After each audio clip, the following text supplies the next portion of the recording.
A coup d'etat in the USA by U.S. corporations was attempted in 1932. This is a fact. You will not read this in a history book or learn about it in any school.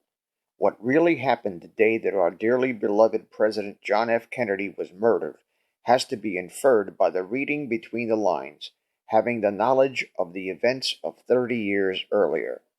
The one world government plot is a scheme that spans multiple generations of elite scumbags and is a hair's breadth away from being exposed.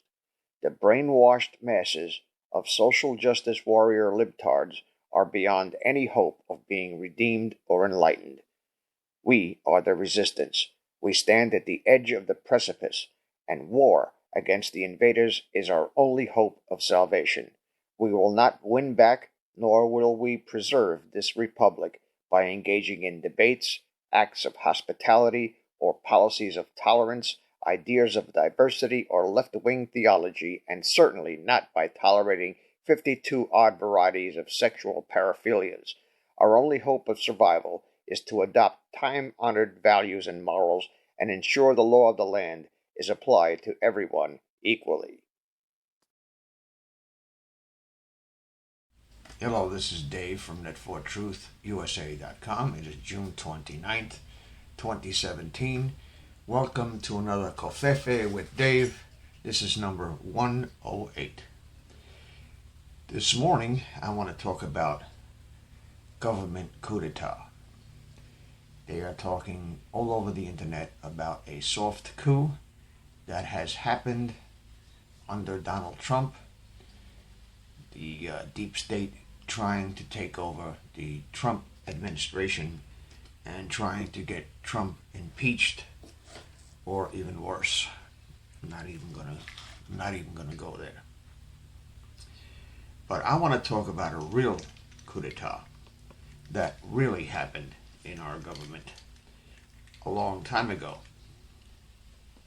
Let me put up my pad in my okay. This happened a long time ago, and it is not taught in American history books. It is not mentioned anywhere else that I know of on the internet or on YouTube or any social media, but it is empirical fact, and it is backed up by research that you can do on your own. It is a court case that happened circa 1932 with a attempted coup d'etat of the United States government, corporations trying to take over the government. Now, government run by corporations is otherwise known as Nazism. It's just, a make-believe government as far as the people are concerned, and the real government and real things that happen are controlled by the corporations. Corporatism is Nazism under another name. Now, I have to give you a little bit of background to understand what you're going to hear. There is a book that you can read. It's not one of my books, but I'll leave a link for you in the description, or if you go to my website, you will find it. The name of the book is called The Plot to Seize the White House by Jules Archer. Now, let me read you the commentary and the foreword from my website, which I will leave a link for you in the description. The Plot to Seize the White House. This book was written by the late Jules Archer, was almost immediately banned from the bookshelves by U.S. government and the corporate political powers that be, which are exposed therein. I lost my place here. And a few original copies remained in circulation. As someone who was involved in the military intelligence community during the Vietnam War, I can tell you that people have been terminated with extreme prejudice by covert operations for lesser offenses than Jules Archer committed by penning this singular work. For a while, copies of this book were unavailable, and the originals had become collector's items like scarce comic books, valued for their rarity, not their content. treasured for their value as rare and sold on eBay for hundreds of dollars in sealed plastic jackets, never to be opened or read again. When my good friend, the late Arthur Bernclau of Veterans for Constitutional Law, showed me a copy of this book that he bought on eBay, I was shocked by what I read. We felt that this book was important for every American to read, especially those among us that hold on to the belief that our government is a benevolent government and that politicians we allegedly elect to office have the best interests of their constituents at heart. And for a while, because we could not find a retailer for this book anywhere, we provided web versions for all to read free and PDF copies for download. Several other websites subsequently followed suit. We, along with several other websites, distributed the text of this book in order to preserve the content for the American posterity, and have since, as of 9/9/2013, been advised by Skyhorse Publishing that the book is now available. We have verified this and removed the free reading text from our website. However, the historical importance of this singular work is the reason we will continue to promote this great work. Enough said. This book will speak for itself. Its message is one that every American should read and receive with an open mind. What is contained within these covers is true. It is empirical fact. We have also reproduced below the original commentary from our website that explains why we believe this book should be read by every American who loves his country.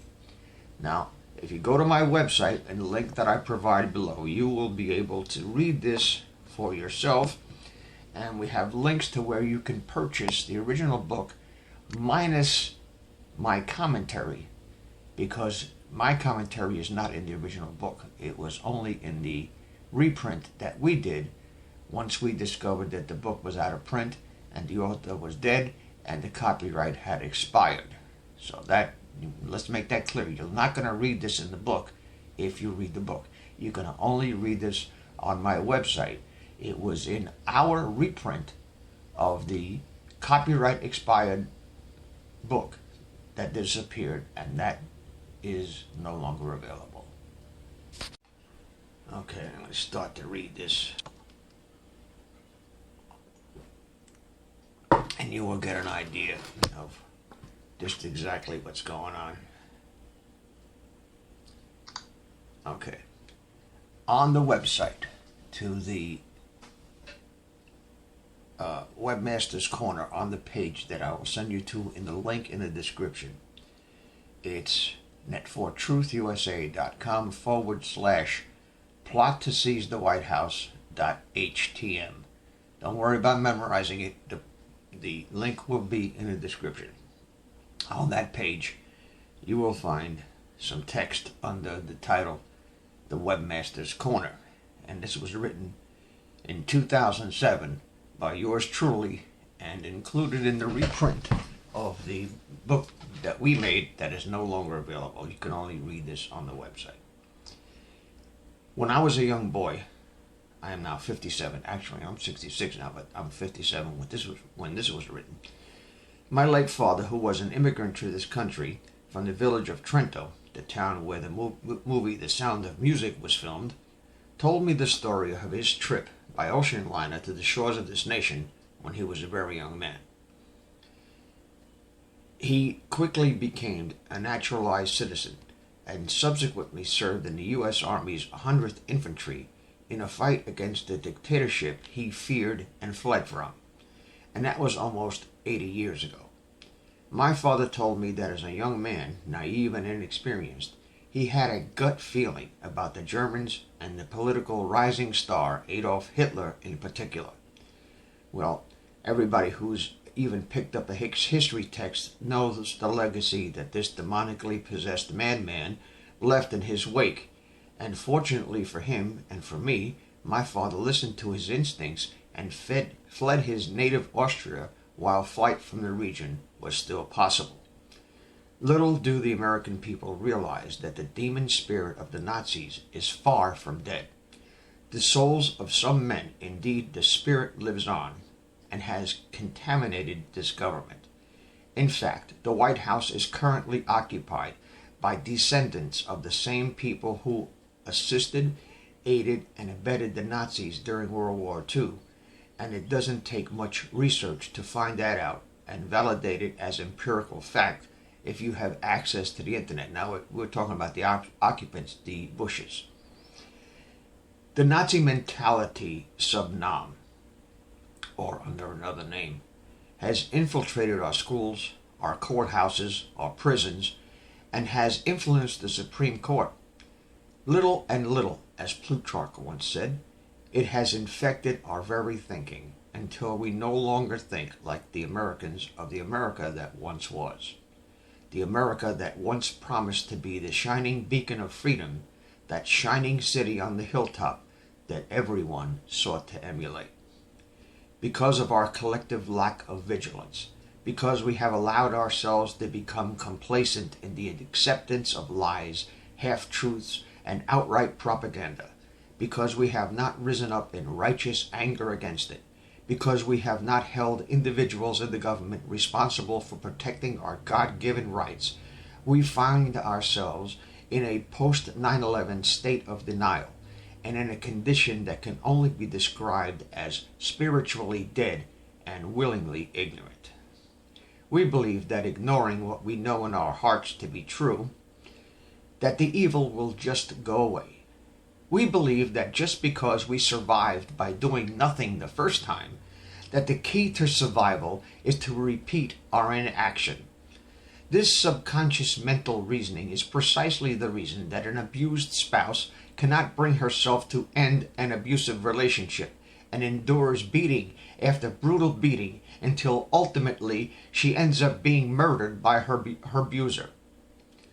The part of this site deals with a formerly suppressed book, The Plot to Seize the White House by Jules Archer. What is contained within its pages is as relevant today as it was the day the book was published, as important today, if not more so, for the American people to know that it was when the events therein described happened. The book is factual. The events actually took place. And if an attempt at a White House putsch did not then succeed, raises the question about the success or failure of subsequent attempts. Was the JFK assassination an attempt to again seize control of the White House? Did it also fail? Or were we just led to believe it was something else? Or that by not revealing the possibility that it never happened at all? Far be it from me to draw your conclusions for you. What I am doing here is merely presenting the evidence so damning and disturbing that the powers that be in the government have done everything in their power to keep you from learning of it. This book exposes one attempt in detail and illustrates to the reader something that perhaps is out of the realm of things one thinks about when pondering our constitutional republic. But the possibility that a silent coup d'etat in our own government happened exists nonetheless.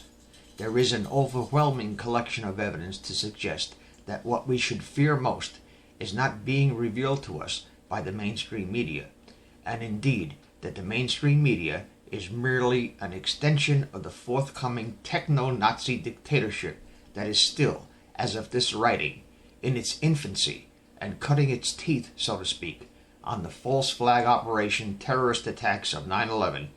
And the sad part is the American people, not knowing their history, are letting them get away with it all over again. Now, this was written in 2007, before all of this controversy with fake news and all of that stuff happened. There is another book on my website in the bookstore corner. It's called A Synthesis of the Russian Brainwashing Manual on Psychopolitics. Read that one. That was a book sent by an anonymous author, originally to the Church of Scientology and to several other places. And man, that was in 1950 that this thing surfaced. And if you read that book, it sounds like it was taken from some truther website. Ladies and gentlemen, we have a long road to hoe. The President of the United States, Mr. Donald Trump, I salute you. You have given up the most incredible lifestyle that you could have had. You could have bought your own country somewhere and lived a life of luxury and carefree living, had anything you wanted. But instead, you chose to save this country from the most evil, corrupt, lying scumbags that could ever be imagined. And it brings tears to my eyes, because Mr. Donald Trump, you are a true patriot. And we, the American people, the ones who still have a brain, the ones who can still think for ourselves, are behind you 100%. I, for one, will pick up a weapon if necessary and defend this country from all enemies, foreign and domestic. You can take that to the bank. This is Dave from net4truthusa.com. If you like these videos, please support us. Even $1 on Patreon makes a big difference over time. You won't notice it, but it makes a big impact on what we do here. And if we are to continue, and if we are to expand this effort and take it out of my living room and do something more with it, which I want to do, we definitely need your support. And if you contribute $100 or more to any one of those 3 venues, I will personally send you an autographed copy of my book, Land of Childhood's Fears. Thank you very much for listening. Thank you for your support. We just went over 10,000 subscribers. We're looking for 100,000 by the end of the year. Adios.